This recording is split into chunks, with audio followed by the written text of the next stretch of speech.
Kinasuhan ng 2 counts ng first-degree murder ang anak ng isang veteranong Hollywood filmmaker kaugnay sa pagpaslang nito sa kanyang mga magulang sa Los Angeles sa Amerika. Ayon sa Los Angeles authorities, ang 32 anyos na si Nick Rainer ang itinuturong responsable sa pagpatay sa kanyang ama na si Rob Reiner, isang kilalang American comedian, actor at director, at sa kanyang ina na si Michelle Rainer, isang photographer at producer matapos ang naging investigasyon.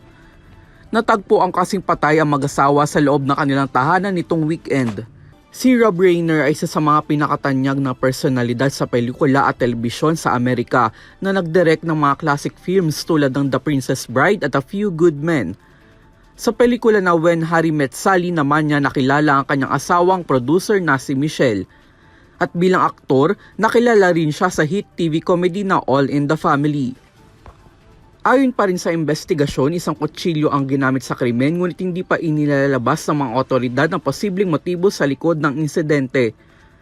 Samantala, iniulat naman ng ilang US media na nagkaroon umano ng alitan sina Nick Rainer at ang kanyang mga magulang sa isang holiday party bago mangyari ang krimen.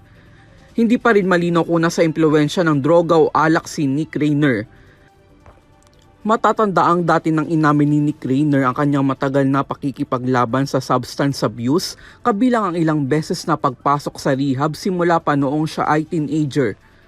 Maaari siyang makulong na habang buhay at walang posibilidad na parol. Kasalukuyan naman siyang nasa kustodiya ng LA Police. Samantala, nagpasaring naman si US President Donald Trump sa pagkamatay ni Rob Reiner kung saan iniugnay niya ito sa tinatawag niyang Trump Derangement Syndrome o TDS, isang terminong madalas na ginagamit laban sa mga kritiko na kanyang pamumuno.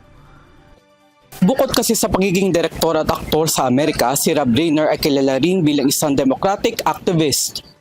Para sa EuroTV News, ako si Son Santiago, sumasaludo sa bawat Pilipino.